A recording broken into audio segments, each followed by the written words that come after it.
Hey, what's going on YouTube? And welcome back to all my cloud scholars out there. In today's video, I have an exciting one. We are going to be going into Purview and talking about data mapping within Purview. So we're going to cover a lot of different things in this video. Hence, the reason why I just said data mapping with Purview, but there's a lot of other components around it and didn't want to have such a long title. But here is our agenda, right? So one of the first things we're going to do is just define what Purview is, get understanding what Purview is, and I'm pretty sure you know what Purview is already, just because you are talking about data mapping, and that is a specific feature within Purview. A lot of times when people are using Purview, they start off with learning things like sensitive information types, data loss prevention, email security, things of that nature.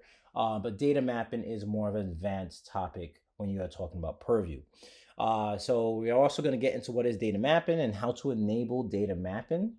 Perhaps you have come to this page because you were told that you need to now look at resources within the cloud environment, within Azure, or probably some other area. So you are looking at data stores to scan it for certain and specific information, such as passports, physical addresses, full names, so on and so forth, essentially sensitive information types.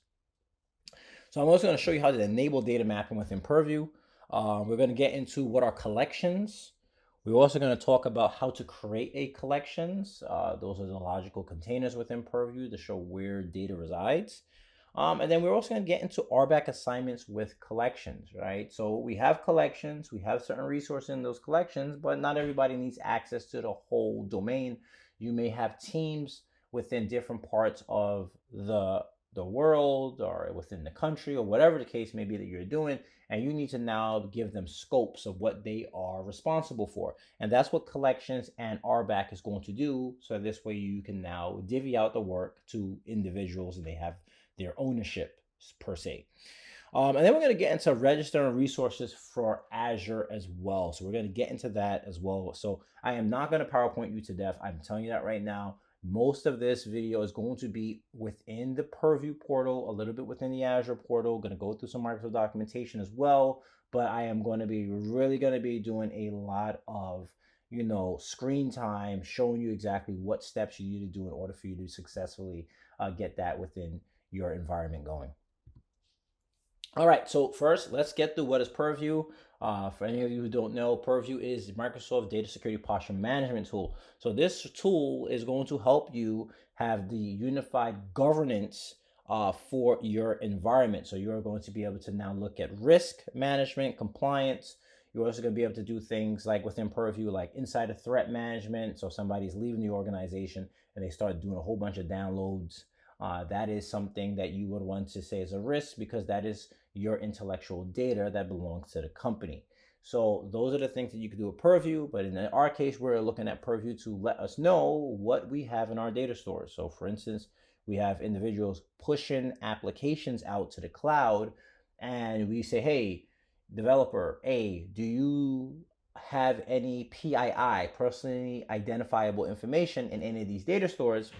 They may say, nah, we don't have it, but you need to now make sure and do your due diligence because a developer could tell you anything and they may not even know themselves.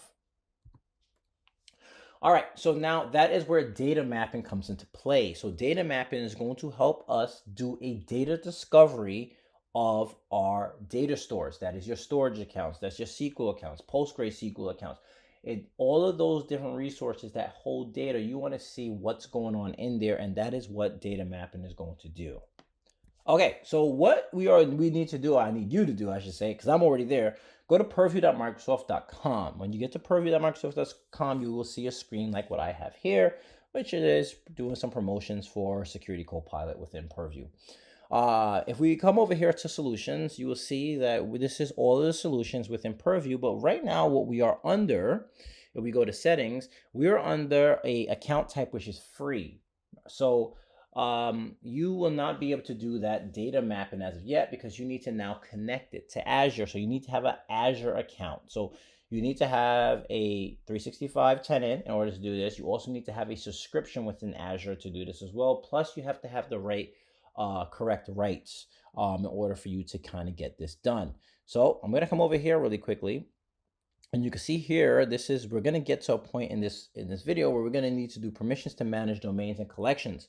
And here, if you go into the Microsoft documentation, manage domains and collections in Microsoft Purview data map, this is where it tells you about the prerequisites. We have an Azure account.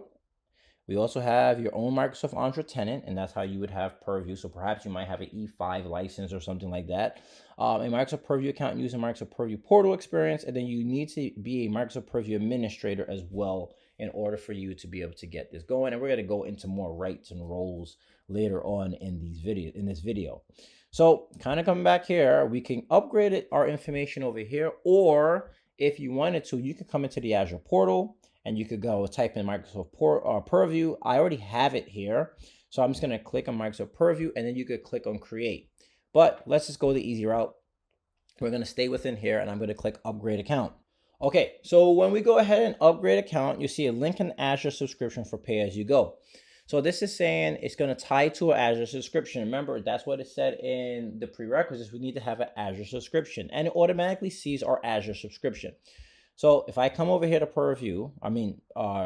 portal.azure, and I go to subscriptions, you can see here it says Azure subscription 1. It already knows my subscription. And if I go here and I type in resource groups, because that's the next thing it's going to ask me, you can see here it has all the resource groups. So if I come over here, you see Azure subscription 1, and then down here you see it drops to this default resource subscription group, ECUS2, and that's the same thing that's here. So we're going to go ahead and do this. So this resource will be created under the selected resource and pay as you go feature. So I'm just going to click on the acknowledgement, and I'm just going to click enable. And it's letting me know this because there's some spaces here. So all I have to do is backspace here, and then I should be good. So it says the subscription is going to create the Purview account and the resource group, and I could click confirm.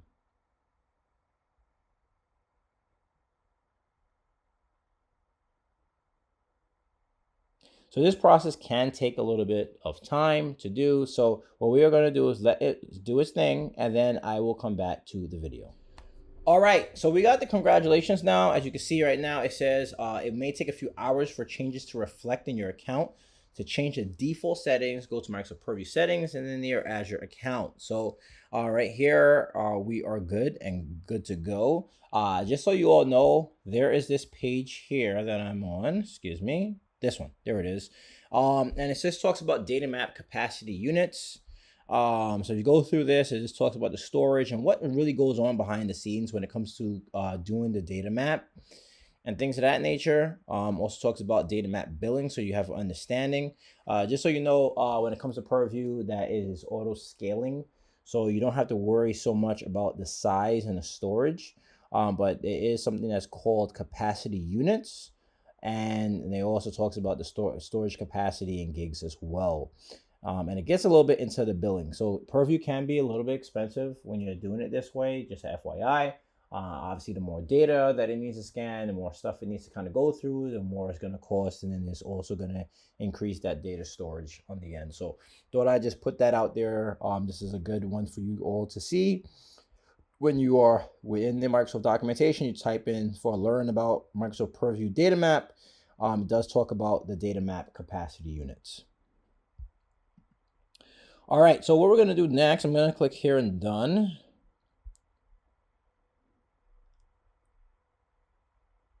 And now, as you can see, when we go to our overview and our account, we can now see it says account type is now no longer free, it's enterprise. And it says resource status active, subscription, and gives us all that good stuff, and successfully consented to new Purview based model and gives us the date as well.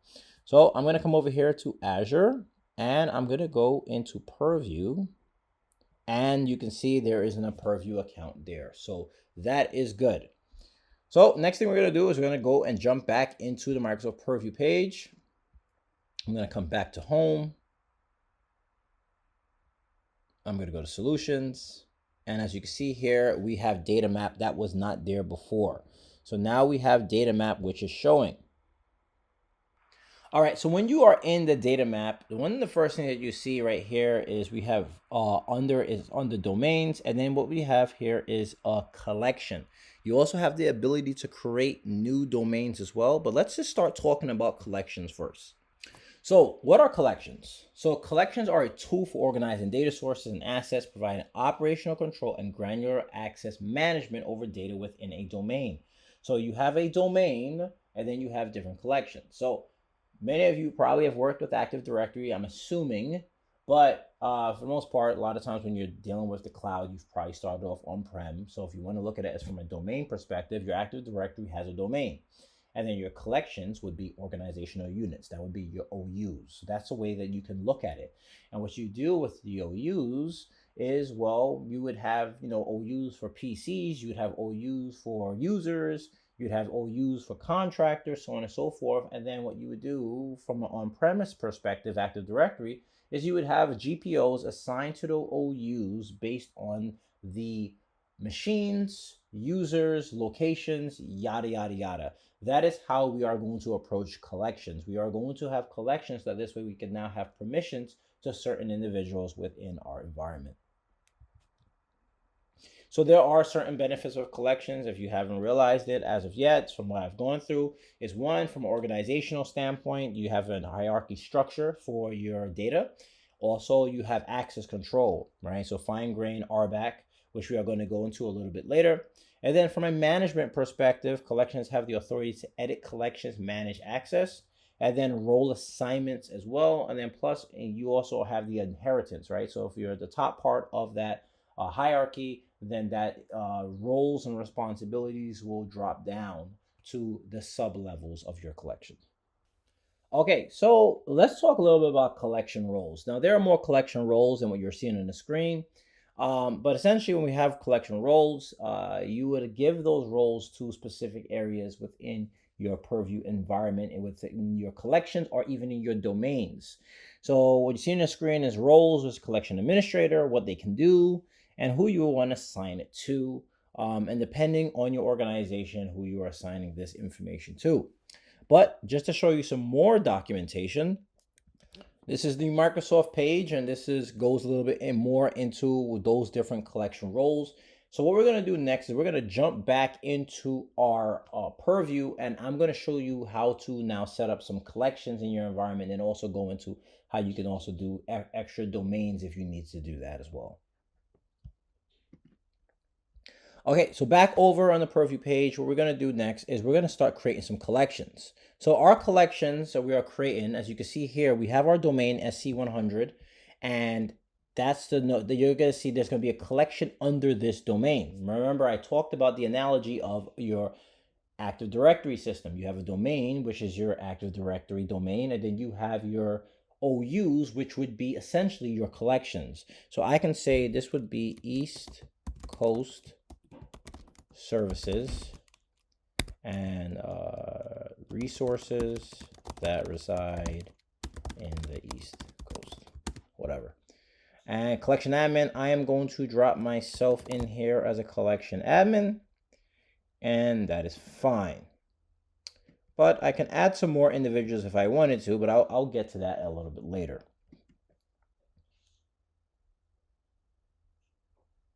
All right.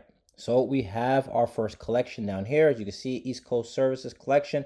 If I come up to SC100, you can see it has one collection that is a part of it. And it says one collection. So if I do this, you don't see it anymore. So I'm going to come back up here and I'm going to go new collection. Now this collection is going to be on the same level as the East Coast collection because it is the West Coast Services. And then resources in the West US region. And you know it, I'm going to drop my name here as well. And then now I have my collection there. So I have my West Coast collection and my East collection, everything is here. Now within here, I may want to have a collection. So I can say, I can call this SQL, or I could say storage accounts. And this is West US, so I'll say West US storage accounts. And I can just click create. You'll see that it would inherit from the other one. And in this one, I'm going to click one and I'm going to say East US storage accounts. And I'm just going to click on create. Okay, so we have what we need here. So just a nice cool view to see this. You could go to data sources. And then here you will see this little map view where you can now see how everything is playing out. So if I come down here, you can see East US storage accounts and then West US storage accounts. And now if I wanted to do something else for SQL or PostgreSQL, whatever, I can now say PostgreSQL under this East Coast services, right? So then now I would be able to now have another collection under there, and then it would look like this. SQL East US SQL. And I'll click create. So now if I go back to my data sources, you can see now I have East US storage accounts, East US SQL. So now I have SQL databases, and I can do the same thing for West Coast services as well. But one thing I do want to point out, and I'm going to come back up here, is that when you click over here to East US SQL and stuff, let's say your organization has multiple domains. So what you can do is you could just do a new domain, and I could call this ABC company. You just acquired a new company, and let's make sure we have a domain admin, and I'll click create. And then you can see it drops down here. And if we go to data sources, now you can see how everything starts to play out. Now I have this ABC company here, and this one isn't tied to this tree at all. This is in its own pane. So that's a good thing about how you could do your data maps, and you can now set up different collections in your organization.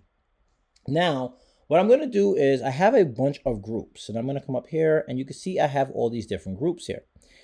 And with these groups, I have all these different things like, SG Purview data review, all this other stuff here that I am doing for my groups. So this is a lot of my groups that I will now be given permissions within my domain, my Microsoft Purview domain. So I have a user that I'm signed in, Eric Test, but this user only has user administrator roles within Azure.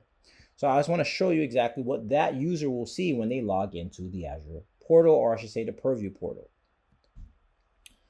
So in the Purview portal, I logged in under my Eric Test account, and I'm going to go over here to solutions. And you see, I'm not seeing as much because I don't have as much rights.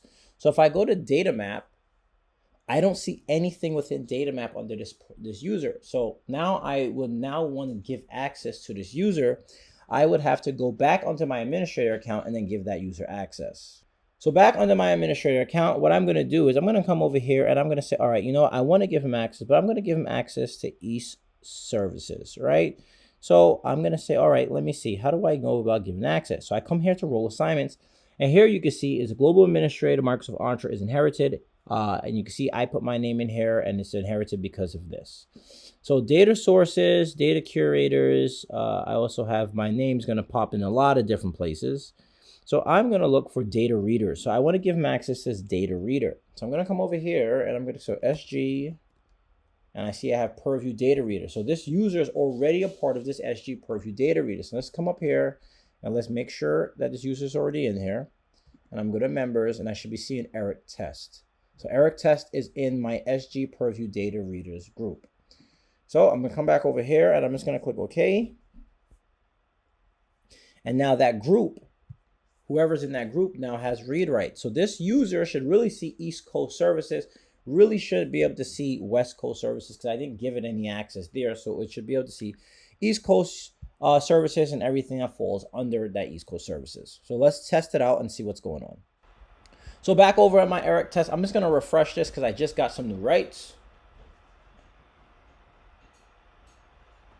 All right, so now we're getting more options showing up for our Eric Test. So if I come here and I go to domains,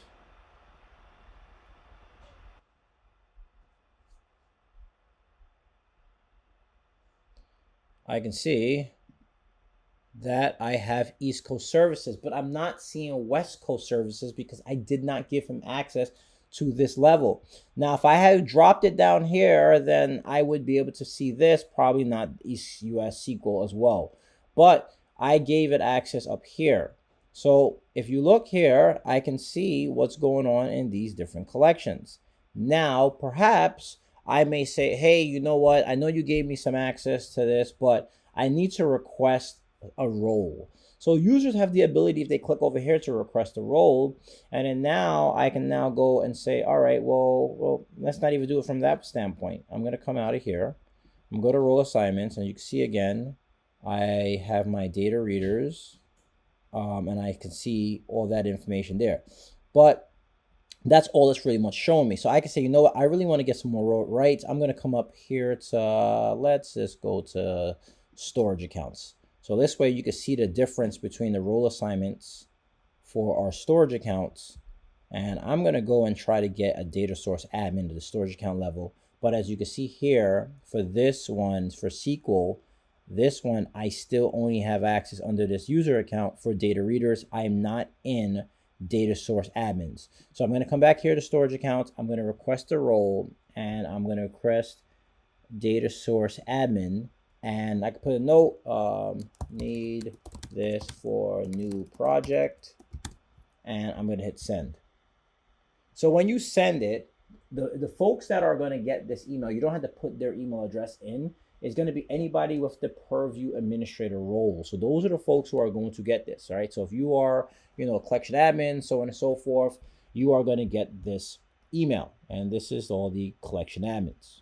So what I'm going to do next is I'm going to check my email and then see if I see the request come in. And then from there, I will go ahead and approve it if I want to approve it. All right, so you can look on the screen. You can see here, it says you have Microsoft Purview requests that are pending approval. It says item data source admin of East US storage accounts. It's requested by Eric, and says all that other stuff. So I can click here and view details. Don't really need to because I already know what's going on. And what I'll do is I will approve. You got it. And I'll click submit. Okay, so just make sure that when you do hit submit that it says action completed successfully and it says approved. There's times where you might click it and it may say that it errored out. So just make sure that you do that before you move on to your next task. All right, so I'm back over on my account, Eric Test, and I'm just gonna refresh because I just got approval and I wanna see if it went through.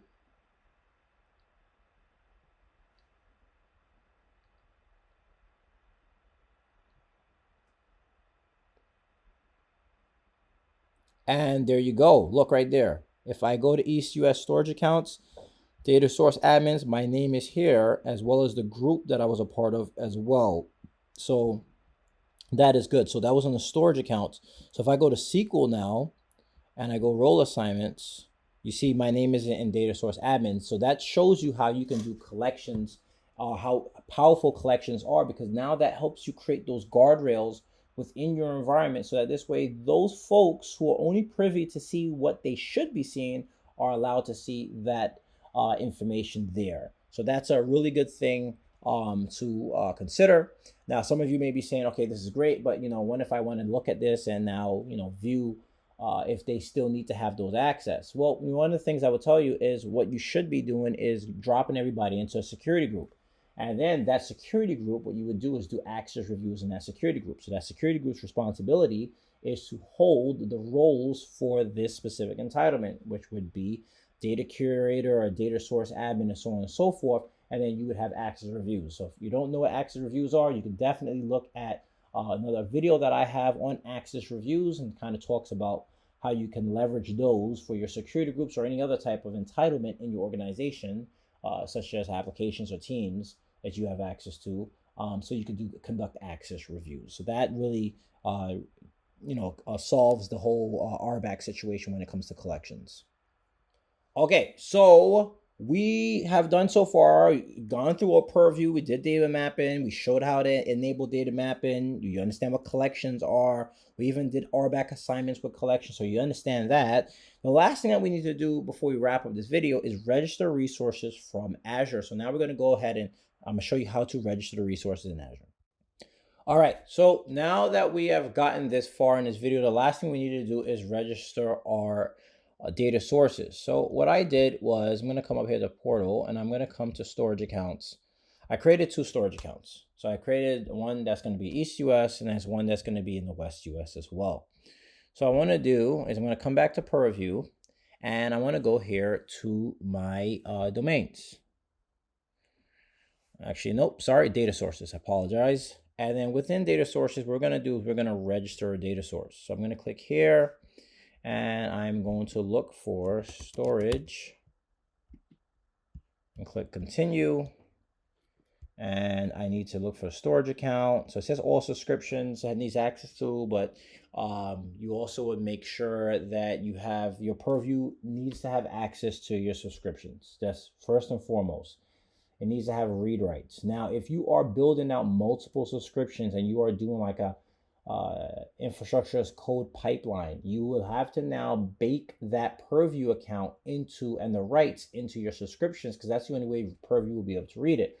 Now, for us, we already have that access because when we created Purview, we gave it access to our subscription.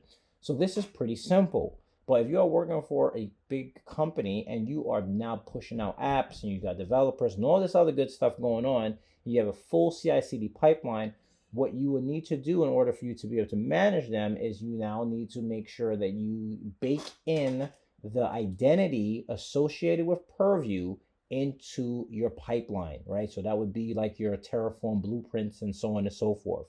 So for this, it's pretty simple for us because I'm just going to come here, East Coast US. 2334, we have our domain. There's two different domains here that we can choose from, but obviously it's in here, so it's within the SC100. And collection East Coast storage, and then we will do a register, and there we have our storage account. Now on this side, now West Coast, I'm going to come over here, I'm going to do the same thing, and I'm going to type in Azure storage. And then here, I will now go to West Coast, and then I will register this one. Now, once you have this set up, you have the ability to scan your information. So you could do a new scan, or if you come here to scan, you can see recent scans and so on and so forth here. You can edit data source, you could delete the data source, so on and so forth. But this is pretty much all that you're going to be doing, right? So, in this video, we covered a lot of different stuff. So we were able to create collections. Well, first, we understood what Purview was, right? In this video, we talked through understanding what Purview was, which I'm pretty sure 90% of you guys already knew that already, guys and gals. Then we also got into collections, defining what collections are, showing you how to create collections, also being able to now see about the roles within collections and how you should really do it. You could do security groups. That's how I would go about providing people access to those collections. And then on top of that, from a governance perspective, you would tie it in with access reviews. And also, you have the ability, if you want to just give people access at a certain time interval, you have the ability as well to do privileged identity management with those same security groups. You would, essentially set up security groups within your environment, make them discoverable within PIM, and then now you would now have a time-bound access to be able to do what you need to do within those security groups. So that's another thing that you can do from a compliance perspective. And then we were also able to now register our data sources within this video. So we did cover a lot in this video. Hopefully you have stayed with me throughout this whole video. I definitely want to thank you for watching. If you haven't done so already, please smash that like and subscribe button. If you have any questions or anything like that, please leave it in the comment section below. As always, my goal here at Cloud Scholars is to get you from scholar to consultant, and of course, consultant to expert. Thank you, and see you next time.